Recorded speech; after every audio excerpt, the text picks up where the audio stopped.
वैश्य एकता परिषद का दावा, विजय प्रभात और कौशल लड़ेंगे विधानसभा चुनाव। प्रदेश की 106 वैश्य बाहुल सीटों टिकट अपना दावा वैश्य समाज कर रहा है। उत्तर प्रदेश में विधानसभा चुनाव होने वाला है। जातियों के आधार पर सभी राजनीतिक पार्टियों ने अपने अपने समीकरण बैठाने शुरू कर दिए। ऐसे में वैश्य समाज के नेताओं ने भी अपनी दावेदारी प्रस्तुत की है। वैश्य एकता परिषद के वृंदावन में आयोजित सम्मेलन में ऐसे ही कई प्रस्ताव पारित किए गए। वैश्य एकता परिषद के राष्ट्रीय अध्यक्ष डॉक्टर सुमंत गुप्ता ने रायबरेली में एक प्रेस कॉन्फ्रेंस करके उत्तर प्रदेश की 106 वैश्य बाहुल सीटों पर राजनीतिक पार्टियों से टिकट देने की अपील की। उन्होंने कहा कि राजनीतिक पार्टियां अपने उस दावे को पूरा करें जिसमें उन्होंने कहा था कि जिसकी जितनी भागीदारी उतनी उसकी हिस्सेदारी। डॉक्टर सुमंत गुप्ता ने कहा कि राष्ट्र में धार्मिक, चिकित्सकीय और सामाजिक कामों में वैश्य समाज का सबसे बड़ा योगदान रहता है। तन मन धन से समाज के लोग हमेशा सभी जातियों को संरक्षित करने का काम करते हैं। ऐसे में जब टिकट देने की बात आती है तो वैश्य समाज को पीछे धकेल दिया जाता है, लेकिन इस बार 365 उपजातियों वाला विशाल वैश्य समाज राजनीतिक पार्टियों की इस चालाकी को बर्दाश्त नहीं करेगा। डॉक्टर सुमंत गुप्ता ने बताया कि 12 सितंबर को कानपुर में राष्ट्रीय सम्मेलन होना है, जिसमें पदाधिकारियों का शपथ ग्रहण समारोह भी होगा। इसमें अंतिम निर्णय लिया जाएगा कि 106 विधानसभा सीटों में किस तरह से वैश्य समाज अपनी दावेदारी प्रस्तुत करें।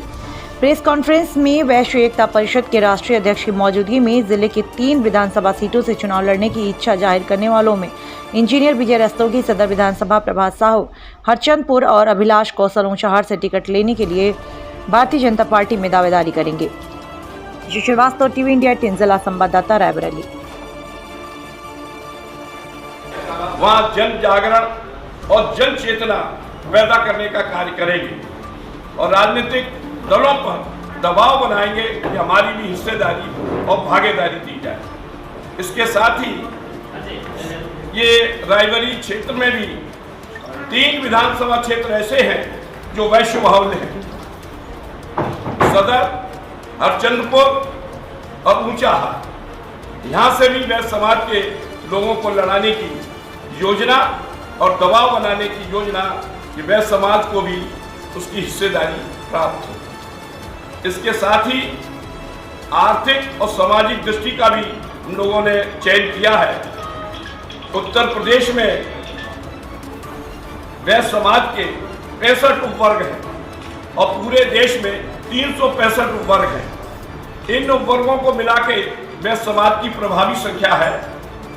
हम लोग काफी समय से मांग कर रहे थे, उमर, दोशर, अग्रहरी, कमलापुरी, इन समाज के वर्गों ने जिन्होंने सरकार के पास पिछड़े वर्ग के आवेदन किए हुए हैं, उनको पिछड़े वर्ग की सुविधा उत्तर प्रदेश की सरकार के द्वारा मुहैया कराई जाए। लगता है कि अब समय आ चुका है और इस विषय को भी हम लोगों ने बड़ी गंभीरता से लिया है।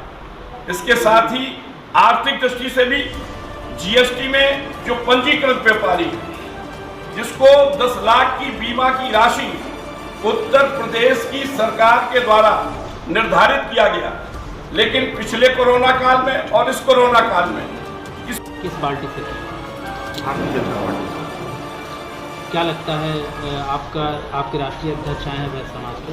देखिए, ये उत्तर प्रदेश की आबादी 50% बैकवर्ड की है और 50% बैकवर्ड को टिकट मिलना चाहिए। वैश्य समाज की तमाम जातियां में भी बैकवर्ड में ही आते हैं, तो बैकवर्ड का जब 50% वोटर है तो 50% सीटें बैकवर्ड को मिलनी चाहिए। और रायबरेली से ये बैकवर्ड बाहुल्य विधानसभा है, वैश्य बाहुल है। 2 कारण हैं, इस वजह से जो है माननीय राष्ट्रीय अध्यक्ष के राय में सदस्य जो है वैश्य समाज के। सदर, रायबरेली की सदर की सीट आप देख रहे हैं 3 सालों से जो है एक ही परिवार में, किस अपने समाज के।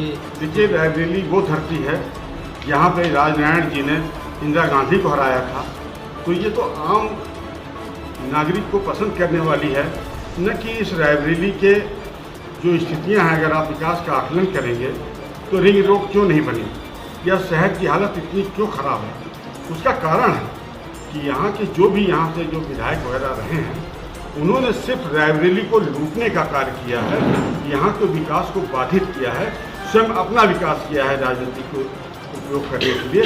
रायबरेली के विकास उनके दिमाग में कहीं नहीं। 2022 के चुनाव, विधानसभा 2022 के चुनाव में भाजपा को किस पावदान पर खड़ा देख रहे हैं आप? भाजपा की पूर्ण बहुमत से सरकार बनेगी, 300 प्लस पे भारतीय जनता पार्टी रहेगी।